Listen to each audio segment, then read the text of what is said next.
this subject, wealth and income inequality, are the biggest moral crisis.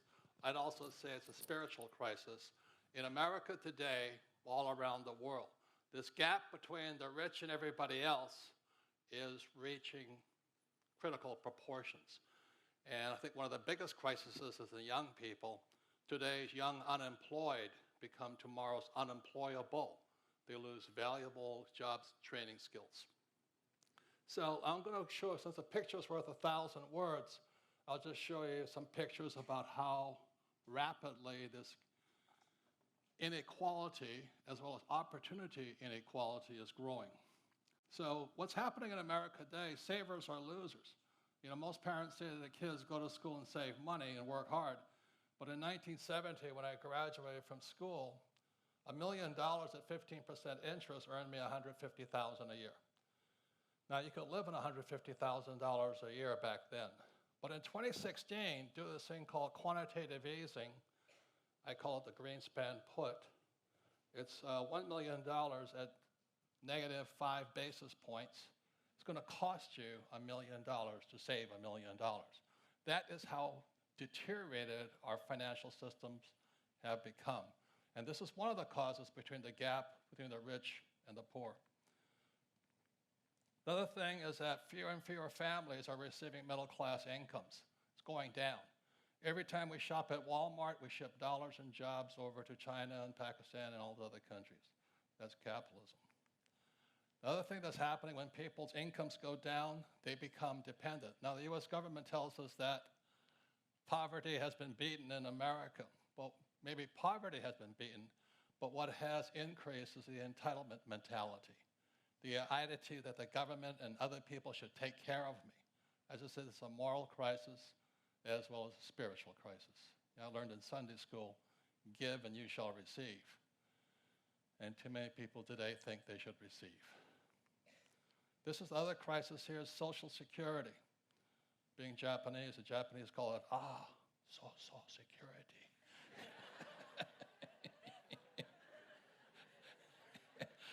I'm a racist, I know. But anyway, I've met so many people my age. There's about 75 million baby boomers. I'm at the top of the baby boom chain. We expect the government to take care of us. That's a lot of highly educated people. That is a crisis. So in 2002, I published this book, Rich Dad's Prophecy. 14 years later, the prediction was that 2016, there'd be a global financial crash. We're in 2016. And here we are in 2016. You can see it coming. In the first 10 years of this century, we have had 3 major crashes. In 2000 was the dot-com crash, followed by the 2006 real estate subprime crash, and then 2008, the banking crash. The question is this next? This is the giant crash of 1929. And every time I listen to those guys on CNBC, I call it bubble vision, they keep talking about the giant crash of 1929. I tell you what, it doesn't even compare to this one coming, you know? So that's why I write and I speak, and I'm very concerned about our futures, our well-being, and the state of the economy. So I'm going to be talking today about why the rich are getting richer. Commercial message, my next book coming out. But I'll explain some of the tricks of the trade, why guys like me get richer and everybody else is not. And this is quite interesting. This is one of the reasons the rich are getting richer. These are the Bush tax cuts. The biggest tax cuts goes to the top 0.1%. Thank you, George. I appreciate that. You know, they have no morals, those guys, man, I tell you. But anyway, I'm the author of the book, Rich Dad, Poor Dad. Maybe I should see a show of hands. How many have read Rich Dad, Poor Dad? Oh, good, some of you have. Who has not yet read the book here? Oh, good, there's some customers out there. I'm happy to see that. You know, as I say to the press, I'm a best-selling author. I'm not a best-writing author. But anyway, so for those that have read the book, Rich Dad, Poor Dad, is the true story of my 2 dads. And the story begins when I was 9 years old, growing up in a little town, a little sugar plantation town called Hilo, Hawaii.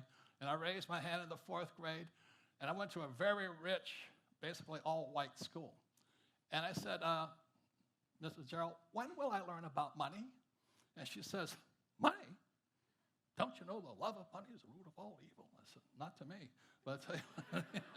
And she says, you're here to get a job. I said, no, I don't want a job. I just want to get rich. So she says, go ask your dad. So that's where Rich Dad, Poor Dad started. And my poor dad was the head of education for Hawaii, very smart man, PhD, went to Stanford, University of Chicago, Northwestern. And I went home and I asked Dad, I said, hey, Dad, when are we going to learn about money? And he says, never. I said, why not? He said, the government doesn't allow us to teach you that. I said, that's kind of interesting. So he said, if you want to get rich, go talk to your best friend's father. And he's an entrepreneur, and someday he'll be a very rich man. So that's how the story of Rich Dad, Poor Dad starts. When I was 9 years old, I went to my rich dad's office, being an entrepreneur, and he started teaching his son and me about why the rich get richer. And that's my financial education began. So I wrote this book. It came out in 1997. So far, it's sold about 41 million copies in 50 languages throughout the world. So I'll give a little bit of my background. I don't do it for the applause. Send the cash. But anyway. Anyway, this is Hilo, Hawaii to New York City. I didn't do well in school. I was a straight C- student, but I did. And having the old man as the head of education wasn't easy, you know. So anyway, I got 2 congressional nominations, one to U.S. Naval Academy, Annapolis, Maryland, one to U.S. Merchant Marine Academy at Kings Point, New York. So I took New York because we're the highest paid graduates in the world. And this is me at Kings Point here. And our starting salaries for most of us was about $100,000 a year back in 1965. So that was pretty good back then. Not much today, but it's pretty good back then. And then when I graduated, I got a job as a 3rd officer on Standard Oil tankers sailing the world. And it was a great job, except for one thing. The Vietnam War was still on, and my moral conscience kind of got to me, and I said, maybe I should go fight a war. So I joined the Marine Corps, and I took a cut in pay from about $6,000 a month down to $200 a month as a Marine lieutenant. And it was a great decision. I went to flight school in Florida, Pensacola, and it was right up the street here at Camp Pendleton, and straight to Vietnam. And it was really a great experience. Loved the Marine Corps, loved the guys I worked with. And it's a band of brothers, very spiritual organization.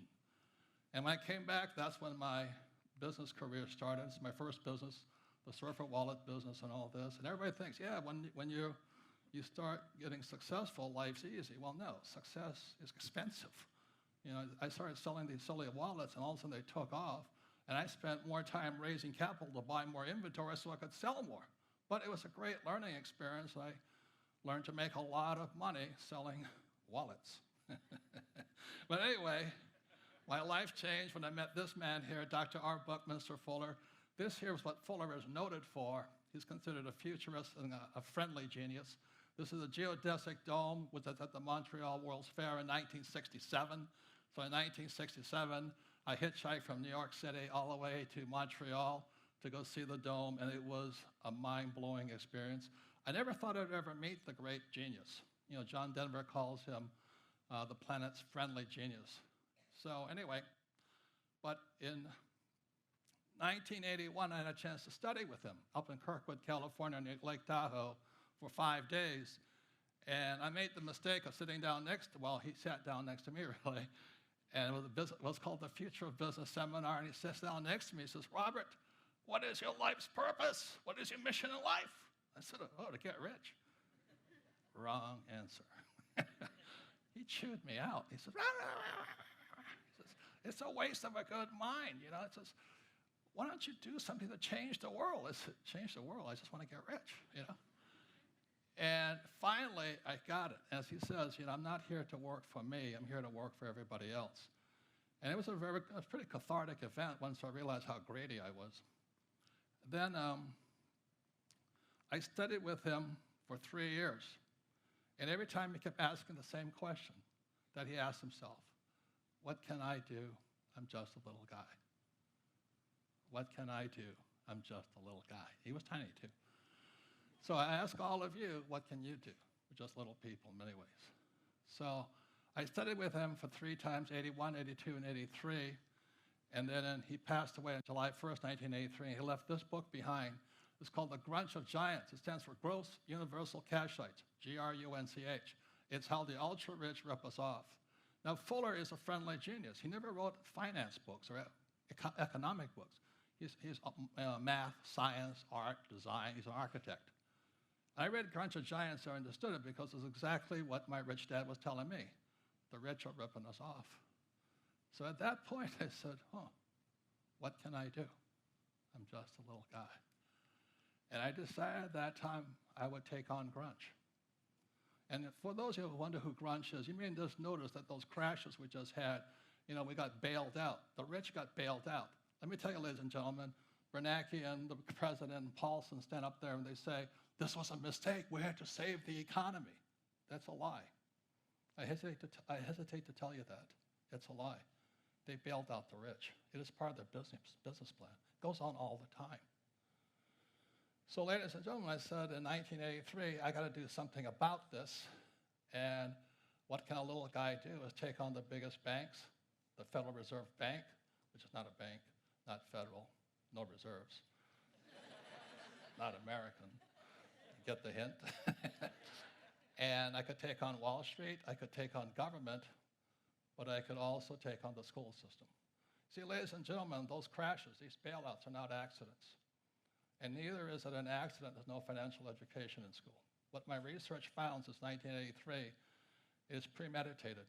Just as prior to the Civil War it was illegal to educate a slave, we're not allowed to learn about money in school. And when I found that out, I said, okay, it's time for me to get on with my life and start teaching. So I became much like my rich dad and my poor dad. I started teaching. And it was not too far from here. My wife and I were homeless in San Diego, doing our best to teach because we can't go inside the school system and nobody wants to listen. So anyway, that's how it started. And so I'm going to tell you what financial education really is. I'll start by telling you what it's not. Financial education isn't saving money and investing for the long term in the stock market and getting out of debt. Exactly the opposite of that. So my financial education began with a game of Monopoly. We all know the formula: 4 greenhouses, 1 red hotel. So when I was 9 years old till I was about 20, Rich Dad and I and son would play Monopoly. And that's how I learned to become a rich man. So the reason it works is this is the cone of learning. It was created by a man named Professor Edgar Dale. And in 1969, he came up with the cone of learning, and he said, this is how human beings are designed to learn. Notice the worst way to learn is by reading. And the second worst way is lecture, listening to boring teachers. That's why I was never at school. Anyway, that's not really, I was there, but anyway. And then what you guys are doing here is you're looking at pictures, watching a movie. That's why TED Talks works. But also, the second best way is called simulation. Simulation is where you get to make your mistakes. You get to make your mistakes after mistakes. You just make mistakes. See, human beings learn by making mistakes, except in school you make mistakes, you're considered stupid.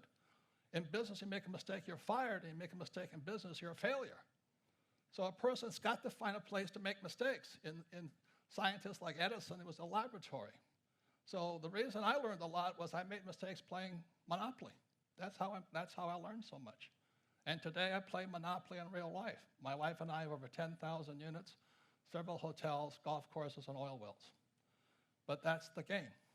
Once you learn it in your brain by playing games, simulations are the way you learn. So you practice, practice, practice, practice, practice. You make mistake after mistake after mistake. Like a golfer makes a mistake after mistake after mistake, then they turn pro. But the reason a lot of people are not rich, they think mistakes make you stupid. It's criminal. A baby cannot learn to walk unless they fall down. Can't learn to ride a bicycle until you fall off the bicycle. So that's where our school system's letting us down. So I love the military because they taught us to make mistake after mistake after mistake. Every day we flew, we practiced emergency procedures, and every day I killed my engine to fly my aircraft without an engine. And this here is me doing the real thing. I went down 3 times in Vietnam. And if not for practicing crashing, I wouldn't be here today. All 5 of my crew came home alive.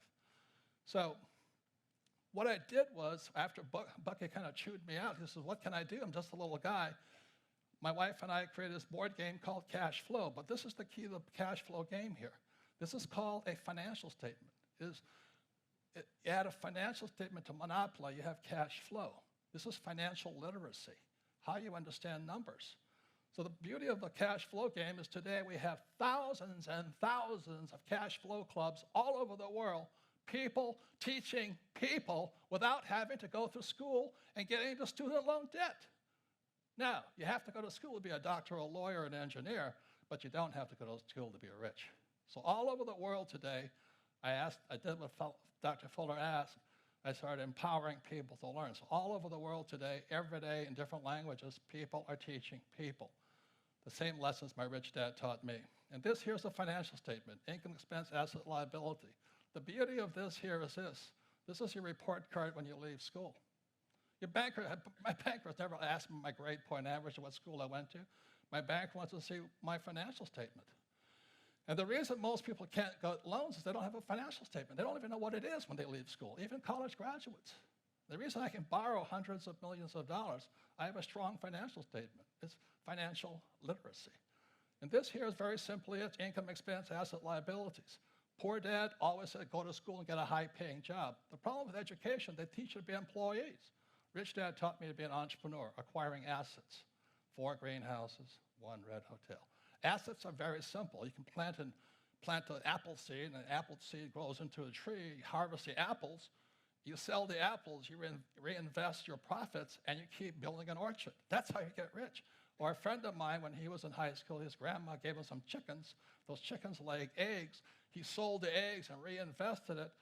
And when he was 45, I think he sold his business. He was selling 10 million eggs a day to Costco and Walmart. You don't have to be a rocket scientist to build assets. Just buy a couple of chickens, okay? It's kind of funny, really. So the power of words, financial literacy begins with words because words affect your brain. As my poor dad always said, I can't afford it. In Sunday school I learned the word becomes flesh. Every time you say you can't afford it, you say, I'm poor, I'm a loser, I can't do something, I'm helpless. The government should take care of me. It's disgusting. The rich dad taught me, how can I afford it? So when I had no money, my wife and I just kept saying, well, how can I afford it? And pretty soon your mind opens up, and that's when intelligence comes in. The most important words in money are basic. There's only 4: assets, liabilities, cash flow. That's it. That's where financial literacy starts. Assets, liabilities, and cash flow.